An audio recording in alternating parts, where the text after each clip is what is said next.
चाषींकर आय पाई सहायता समृद्ध कृषक योजना आम सरकारंकर एही पथ प्रदर्शक योजन चाषी सर्वनिम्न सहायक मूल्य ठारू अधिक अर्थ इनपुट सहायता आकार में प्रदान करी क्विंटाल पिछा 3100 टंकार धान किणवा प्रतिश्रुति दि जाइए। चलित खरीफ विपणन ऋतु राज्य सरकार यही योजना कार्यकारी कर सारी एवं 2025 फेब्रुआरी 15 तारिख सुधा 4500 कोटी अधिक टंका प्रदान करा जाइए। यही योजना रे प्राय 13 लाख चाषी उपकृत हो सारी। यही योजना रे मोट 5000 कोटी टंकारु 6000 कोटी टंका को वृद्धिर प्रस्ताव रखुछि। केंद्र सरकार प्रत्यक्ष लाभ हस्तांतर योजना पीएम किसान को राज्य योजना सीएम किसान सहित मिश्रण कृषक मानकर आय वृद्धि करिबारे एक गुणात्मक प्रभाव पकाई एवं समानकु कृषि एवं आनुषंगिक कार्यकलाप तथा घरोई आवश्यकता सहित जड़ित खर्च बहन करिबारे सक्षम करिवो। यह समानकु एभली खर्च मेंटेया पई साहुकारंक कबल पड़िबार रक्षा करिछि एवं चाष कार्य रे समानकर नियोजित रहिबा सुनिश्चित करिछि। पीएम किसान कार्यक्रम अधीन रे समस्त योग्य बाद पड़िथिबा चाषी को सामिल करिया पई 2 मासिया स्वतंत्र अभियान आरंभ होइथिला। कृषक मानक सठिक समय आर्थिक सहायता एवं इनपुट सहायता पई सीएम किसान अधीन रे 2025-26 आर्थिक वर्ष पई 2020 कोटी टंकार प्रस्ताव रही। फसल विविधता माननीय बाचस्पति महोदय स्वल्प शस्य उत्पादकता मध्यम फसल सघनता एवं हाराहारी ऋण मानदंड ठारू कम थिबा देशर 100टी जिल्ला पई पीएम धनधान्य कृषि योजना प्रणायन करिथिबारु मु माननीय प्रधानमंत्री को निजर कृतज्ञता जणाइबाकु चाहे। यही योजना रे आम राज्यर अनेक जिला उपकृत होबार संभावना रही। कपा टेक्नोलोजी मिशन द्वारा राज्यर दक्षिण एवं पश्चिम अंचल कपा चाषी माने बहुल भाव में लाभवान हो पारे। बढ़ुवा शहरीकरण जनसंख्या वृद्धि एवं आय वृद्धि जगु लोकंकर खाद्य ग्रहण ढांचारे परिवर्तन आसी जहाँफल खाद्यशस्य उपर निर्भरशीलता ह्रास पाई एवं प्रक्रियाकृत खाद्य एवं उद्यान कृषि उत्पादर चाहिदा वृद्धि पाई। धान परिवर्ते मध्यम ढीप जमी बाजरा डाली जातीय फसल तैलबीज पनीपरिबा एवं अन्यान्य उच्च मूल्यर फसल को प्रोत्साहन देवाई फसल विविधता कार्यक्रम विशेष भाव में प्रस्तुत करा जाइछि। बृहत उठा जलसेचन प्रकल्प गुड़िकर प्राय 2 लाख हेक्टर सेचांचल में विभिन्न अणधान चाष जरिया फसल विविधता आनिबाई योजना करा जाइछि। यही कार्यक्रम 695 कोटी टंका व्ययबराद होइछि। यही कार्यक्रम अधीन कृषि उत्पादन क्लस्टर मॉडल प्रतिष्ठा करी क्षुद्र और नाममात्र महिला कृषकंकर आय द्विगुणित करने आम सरकार आभिमुख्य। आमे आउ राज्यर आलू आवश्यकता को पूरण करने अन्य कहा उपर निर्भर होगा चाहूना। तेणु रवि ऋतु में आलू चाष को प्रोत्साहित करने आमे एक अभिनव प्रयास करुचु एवं चलित वर्ष मोट 1,80,000 कृषकों को यही कार्यक्रम में सामिल कर लक्ष्य रही। आमे चाषी को यही रवि ऋतु 1,60,000 क्विंटाल आलू बिहन जोगई देइछु। यही उन्नत मानर बिहन आम कृषक मानक भल अमल पाई एक दृढ़ भित्तिभूमि प्रदान करिवो। कृषि खाद्य व्यवस्था को चिरस्थायी तथा यह द्वारा पोषण आवश्यकता को मेंटेया पाई मिलेट एक प्रमुख भूमिका ग्रहण करिछि।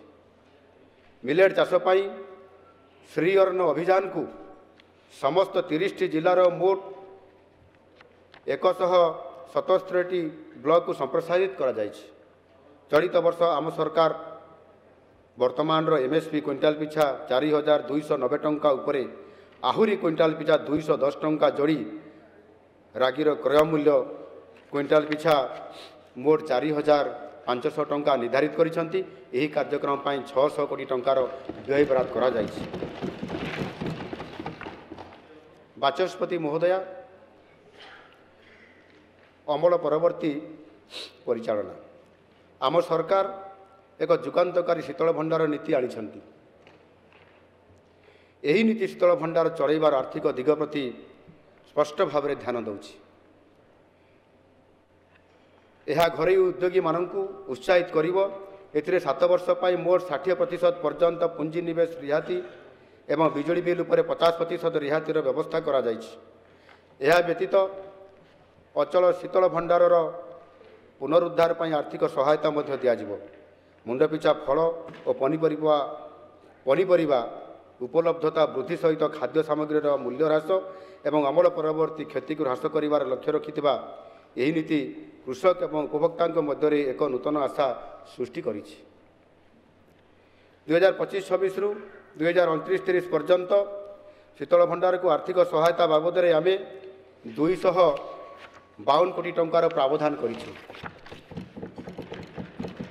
ଏହି ଯୋଜନାରେ ରାଜ୍ୟର ସମସ୍ତ 58ଟି ସବ୍ ଡିଭିଜନରେ ନୂତନ ଶୀତଳ ଭଣ୍ଡାର ନିର୍ମାଣ ସହ ଅଚଳ ଭଣ୍ଡାରଗୁଡ଼ିକର ପୁନରୁଦ୍ଧାର ପାଇଁ ବ୍ୟବସ୍ଥା ରହିଛି।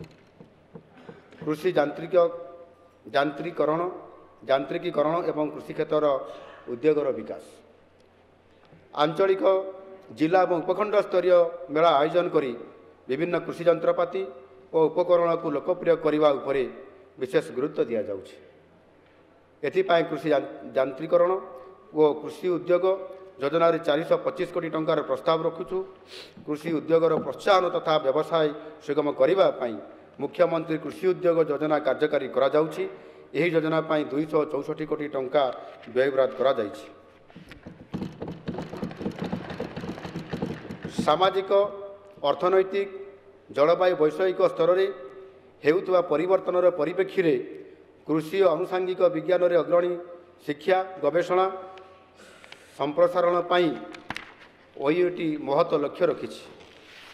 ଏଥିପାଇଁ OEATକୁ 511 କୋଟି ଟଙ୍କା ପ୍ରଦାନ କରାଯିବାର ପ୍ରସ୍ତାବ ମଧ୍ୟ ରଖାଯାଇଛି।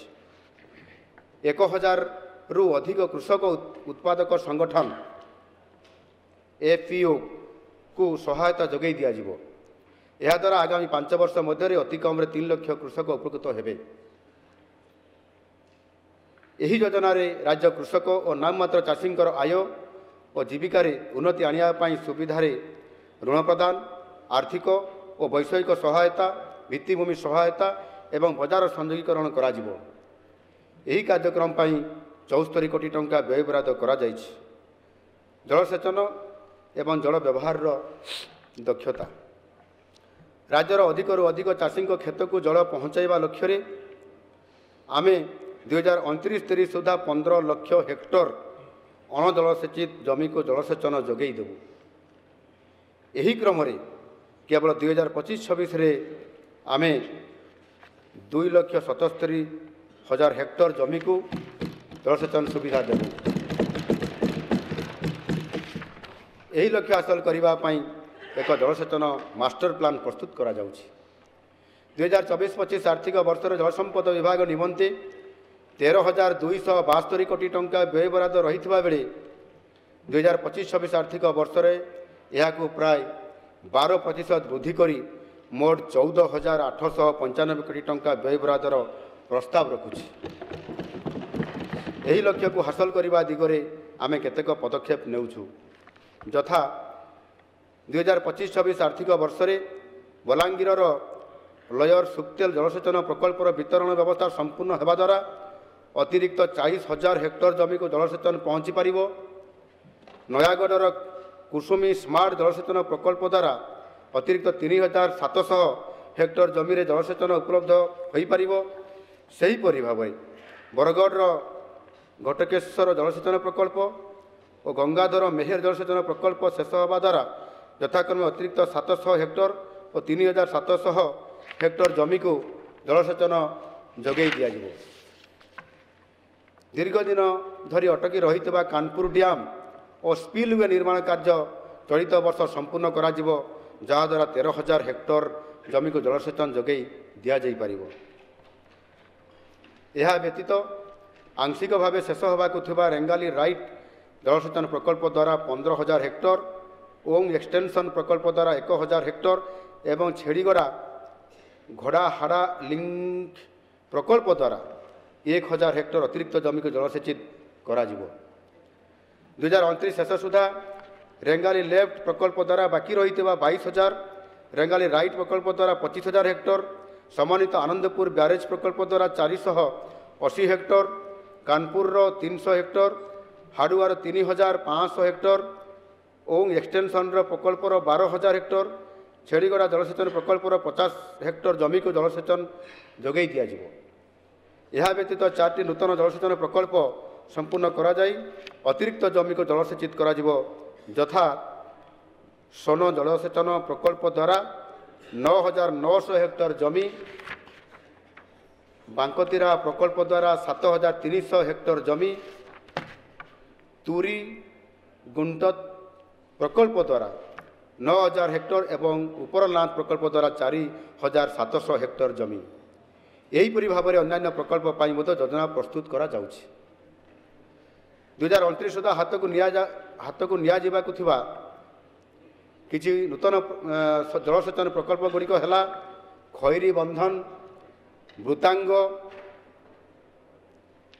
पिपल पंखा, खारखरा स्टेज 2, भीमकुंड, कला, हिडसिंग, मांकड़ा, गोविंदपाली, झारपड़ा और खारखाई स्टेज 2 15 लाख हेक्टर जमी को जलसेचन सुविधा सृष्टि लक्ष्य पूरण पर आहरी अनेक प्रकल्प सर्वे करा जाउछि।